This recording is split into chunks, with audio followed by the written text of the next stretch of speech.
Hello friends, welcome back target exam. आज हम discuss करने वाले हैं हिस्ट्री के यानी इतिहास के 25 क्वेश्चन आंसर।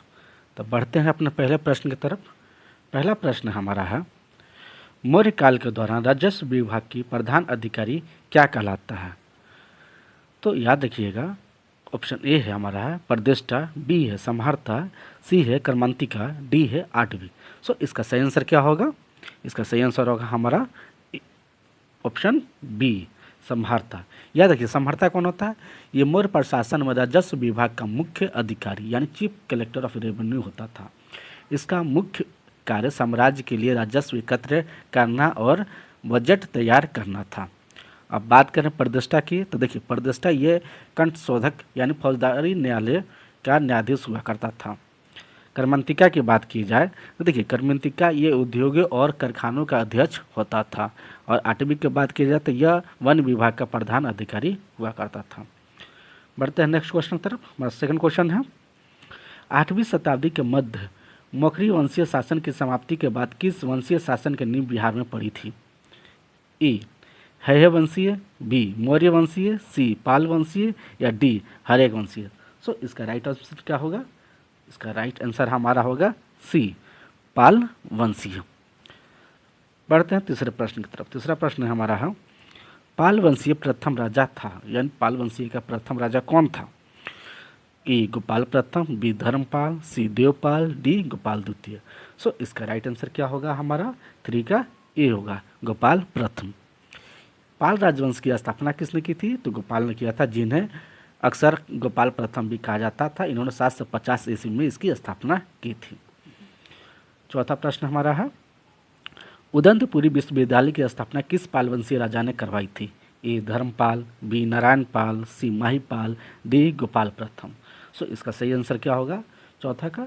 तो डी होगा, गोपाल प्रथम होगा। पांचवा प्रश्न हमारा है, विक्रमशिला विश्वविद्यालय का संस्थापक कौन था? ए धर्मपाल, बी देवपाल, सी गोपाल, डी रामपाल। सो इसका सही आंसर क्या होगा? 5 का ए होगा, धर्मपाल। छठा प्रश्न हमारा है, मुंगेर को अपनी राजधानी बनाने वाला पाल शासक कौन था? ए धर्मपाल, बी देवपाल, सी गोपाल, डी रामपाल। सो इसका राइट आंसर क्या होगा? देवपाल। 7वां क्वेश्चन है, 7वां नंबर, बिहार में नुहानी शासन शुरू किया था। किसने किया था? बिहार में नुहानी शासन शुरू किया था। ए दरिया खां नुहानी, बी बहार खां नुहानी, सी दौलत खां, डी इब्राहिम खां। सो इसका सही आंसर क्या होगा? बहार खां नुहानी।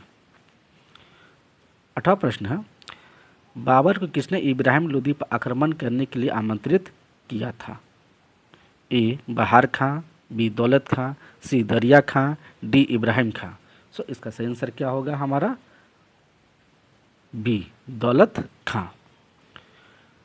नेक्स्ट क्वेश्चन हमारा है, शेर खान ने कब हुमायूं को पराजित किया था? ए 24 जून 1539 को, बी 25 जून 1539 को, सी 26 जून 1539 को या डी 27 जून 1539 को। सो इसका सही आंसर क्या होगा? सी होगा, 26 जून 1539 को। देखिए 26 जून 1539 को चौसा का युद्ध हुआ था, जो कि बिहार के बक्सर जिले के पास चौसा नामक स्थान पर यह लड़ा गया था। तो दिमाग में डाल के रखिएगा कि 26 जून 1539 को शेर खान ने हुमायूं को हराया था। नेक्स्ट क्वेश्चन हमारा है 10वां, शेर खान ने कब हिंदुस्तान को बादशाह के रूप में राज्याभिषेक करवाया था? ए 10 जून 1540 को, बी 11 जून 1540 को, 12 जून 1540 को या 13 जून 1540 को। सो इसका राइट ऑप्शन क्या होगा? तो इसका राइट ऑप्शन आंसर होगा 10 जून 1540 को। देखिए ये बिलग्राम यानी कॉरज का युद्ध था, जो 17 मई 1540 को शेर शाह सूरी ने पराजित किया था मुगल सम्राट हुमायूं को। तो ये कब हुआ था? 10 जून 1540 को। तो ये दिमाग में डाल कर रखिएगा इसका आंसर। आगे बढ़ते हैं। नेक्स्ट क्वेश्चन हमारा है, बिहार की राजधानी बिहार शरीफ से किसने पटना करवाया था या कर दिया था? ए बख्तियार खिलजी, बी दरिया खां, सी शेर शाह, डी बहार खां। सो इसका राइट ऑप्शन क्या होगा 11 का? तो 11 का राइट ऑप्शन होगा सी शेर शाह। देखिए शेर शाह सूरी ने 1541 ईस्वी में बिहार की राजधानी को बिहार शरीफ से पटना स्थानांतरित कर दिया था पॉलिटिकल इश्यू की वजह से। चलिए नेक्स्ट बढ़ते हैं हम लोग। प्रश्न 12, बिहार में पाल युग के कांस्य से निर्मित मूर्ति का एक उन्नत शैली का विकास हुआ था। इस उन्नत शैली का निर्माण में निर्णायक देन थी किसकी? ए जमला एवं हाथीग्रीव की, या बी धीमन एवं बिठपाल की, या सी बुद्धिगुप्तन एवं सुग्रीव की, या डी धमीन एवं सुग्रीव की। सो इसका राइट आंसर क्या होगा हमारा? बी होगा। क्या होगा? बी होगा, धीमन एवं बिठपाल की। आज का 13वां नंबर प्रश्न है, पालकालीन कलाकार धीमन एवं विद्युपाल कहाँ के निवासी थे? ए पाटलिपुत्रा, नालंदा, सी चंपा, डी वैशाली। सो इसका सही आंसर क्या होगा? बी, नालंदा के रहने वाले थे। धीमन और विद्युपाल कहाँ के रहने वाले थे? नालंदा के। आज का 14वां प्रश्न है, चित्रित पांडुलिपि अष्टसहारी के प्रज्ञामित और पंचरक्ष किस युग के थे? पाल युग के, बी गुप्त युग के, सी मौर्य युग के, या डी हर्यक युग के। सो इसका सही आंसर क्या होगा? ए होगा, पाल युग के थे। याद रखिएगा, अष्ट सहारिक प्रज्ञापरिमित या पंचरक्षित के किस युग के थे? तो पाल युग के थे।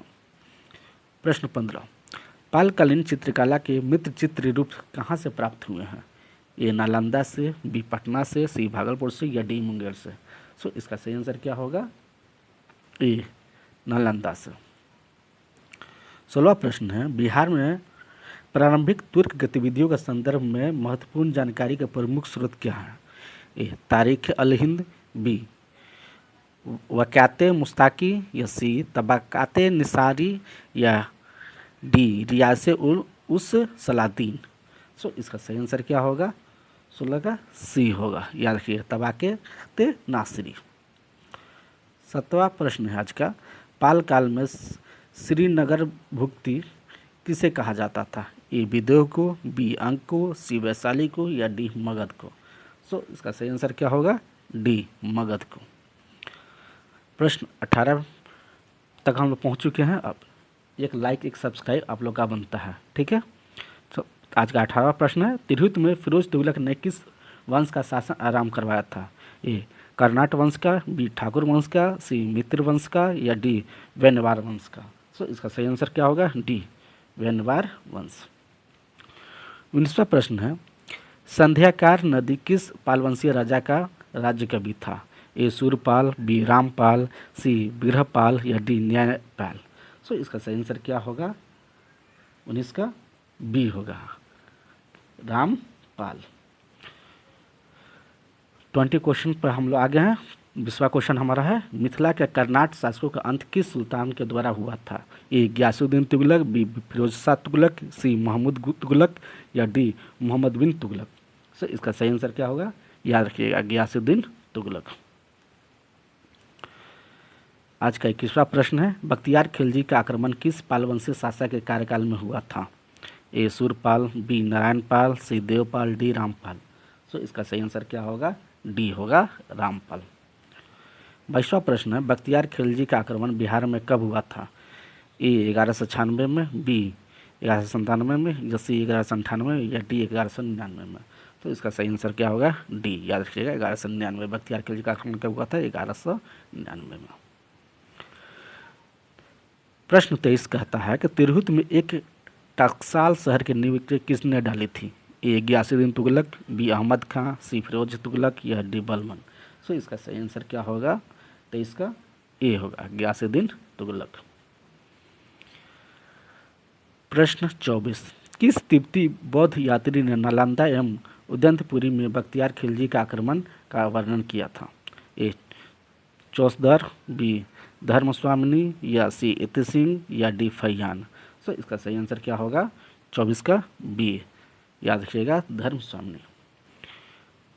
आज का अंतिम प्रश्न, तुगलक काल में बिहार की राजधानी कहाँ स्थापित था? ए पाटलिपुत्रा, बी बिहार शरीफ, सी मुंगेर, या डी दरभंगा। सो इसका सही आंसर याद रखिएगा, बिहार शरीफ। तुगलक काल में बिहार की राजधानी कहाँ स्थापित था? बिहार शरीफ। आज हम लोगों ने टोटल 25 क्वेश्चन कंप्लीट किया है। आपको अगर वीडियो पसंद आ रही है तो लाइक और शेयर ज़रूर करें, इससे हमें मोटिवेशन मिलती है। Thanks for watching.